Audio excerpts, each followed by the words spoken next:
এখন দেখেন, আপনি যদি কোনো একটা কিছু রাজনৈতিক মানে অর্থটা আপনি ঘোলা করতে চান, আপনি করতেই পারেন। এখন বাংলাদেশের মানুষকে আপনি বারবার সংবিধান কচলাবেন, আপনি বাংলাদেশের মানুষকে আপনি বারবার আদালত দেখাবেন, এই পরিণতি কিন্তু কখনো ভালো হয়নি। এটা বারবারই হয়ে আসছে কিন্তু। আর আমি আসলে বিএনপির উদ্দেশ্যেই বলতে চাই, এই যে মানে আদালতের প্রতি তো ওনাদের একটা ট্রমা থাকা উচিত। 16 বছর আদালতের ওই এরিয়া হাঁটাহাঁটি দৌড়াদৌড়ি করতে করতে জুতার তলা ক্ষয় করে ফেলছে ওদের প্রত্যেকটা নেতা।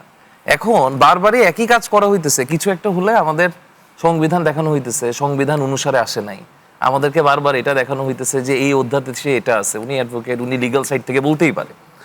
এই যে ব্যাপারগুলো দেখা হচ্ছে, এগুলো হচ্ছে সংস্কার আর বাংলাদেশের নতুন বাংলাদেশ গঠনের যে অভিপ্রায় ছিল তাকে গলা টিপে হত্যা করার একটা পরিকল্পনা হচ্ছে বরাবরই। এখন তারেক রহমান নিজে হ্যাঁ ভোটের ক্যাম্পেইন করলো, আপনারা দেখলেন, ওইটার ব্যাপারে উনি কথাবার্তা বললো। এখন ওনার দলেরই আপনি এখন যখন আমাকে বলতেছেন যে কেন বিএনপিকে খোঁজা হচ্ছে, ওনার নির্বাহী কমিটির সদস্য, জাতীয়তাবাদী আইনজীবী ফোরামের যুগ্ম মহাসচিব, ওনারা যখন এসবের ব্যাপারগুলোতে ওনারা আদালতের কাছে চলে যায়, তো এটার ক্ষেত্রে আপনি স্পষ্ট আপনি বিএনপির ক্ষেত্রে এখানে একটা দ্বিচারিতা দেখতেছেন।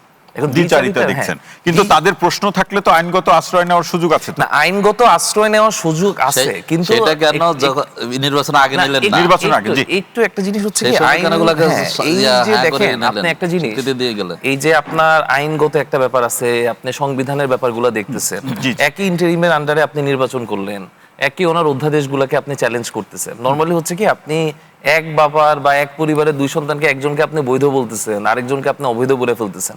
এগুলো রাজনীতির পুরনো খেলা আর কি। আর আপনাকে ছোটখাটো দুই একটা জিনিস বলি, এগুলোর ক্ষেত্রে আপনি দেখে বুঝতে পারবেন আসলে রাজনীতির যে প্রেক্ষাপটগুলো, এগুলো কিন্তু অনেক ঝুঁকিপূর্ণ প্রেক্ষাপটের দিকে যাচ্ছে। এখন আপনি নরমালি আজকে আমাদের সম্মানিত মির্জা ফখরুল ইসলাম আলমগীর সাহেব উনি বলল যে ওনাদের বিএনপির 4-5 জন ক্যান্ডিডেট আছে রাষ্ট্রপতির, কিন্তু রাষ্ট্রপতির ব্যাপারে কেন প্রশ্ন করবে, ওনার তো এখনো মেয়াদ শেষ হয়নি। তাহলে কি প্রধানমন্ত্রীর মেয়াদ শেষ হয়েছিল? আপনি জনগণের গণ অভ্যুত্থানের এই অভিপ্রায়কে এভাবে আপনি ফু দিয়ে আপনি উড়াই দিচ্ছেন। এরপর আরেকটা ব্যাপার আছে, আমাদের সালাউদ্দিন আহমেদ ভাই উনি বারবারই বলতেছিল, বা বিডিআর এই ট্র্যাজেডির ক্ষেত্রে দেখেন, ট্র্যাজেডির দিনের ক্ষেত্রে একটা বড় সবচেয়ে বিশাল ট্র্যাজেডি হচ্ছে কি, আপনি চুপ্পুকে নিয়ে রাষ্ট্রপতি ওনাকে নিয়ে আপনি ফুল দিতে যাচ্ছেন।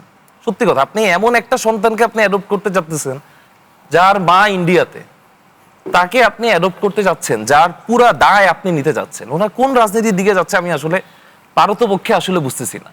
আপনি চুপ্পুর ক্ষেত্রে আপনি যে ব্যাপারটা বলেন, উনি ভাষণ দিবেন ত্রয়োদশের, এখানে আমরা বারবারই বলতেছিলাম যে এই যে মানুষের ইমোশন নিয়ে সেক্ষেত্রে বিএনপির বলুন অথবা একটা সাধারণ জিজ্ঞাসা, যেহেতু রাষ্ট্রপতি পদে আছেন, তাকে কি অ্যাভয়েড করে যাওয়ার সুযোগ আছে?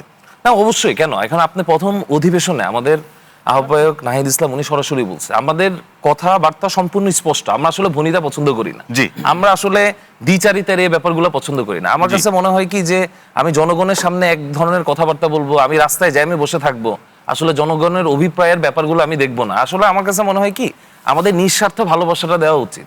এই যে আমাদের কুকুর বিড়ালের প্রতি যে ভালোবাসা আছে, নিঃস্বার্থ ভালোবাসা আমরা দেখাই, এর কিছু অংশ আসলে বাংলাদেশের নাগরিকরা এই দাবিদার, এগুলো কিন্তু হচ্ছে না। আর আমি এখানে আপনার এখানে একটা কথা একটু আমি করি, আপনার লাস্টের যে প্রশ্নটা আমাকে করলেন, জি জি, এই রাজনৈতিক অর্থ কি, এই যে রিটের রাজনৈতিক অর্থ, পরবর্তী পর্যায়ে আমরা শুনি, পরবর্তী পর্যায়ে আমরা শুনি, পরবর্তী পর্যায়ে শুনি অর্থটাও আপনি বুঝতেছেন, এই রাজনৈতিক অর্থটা সংস্কারের যে ব্যাপারটা, এটাকে আপনাকে আপনি দীর্ঘায়িত করতে যাচ্ছেন, মানুষদেরকে আপনি ডিস্ট্রাক্ট করতে যাচ্ছেন। তাহলে আমরা এই বিষয়ে আরো বিস্তারিত আলোচনা আপনার পরবর্তী পর্যায়ে আমরা শুনছি।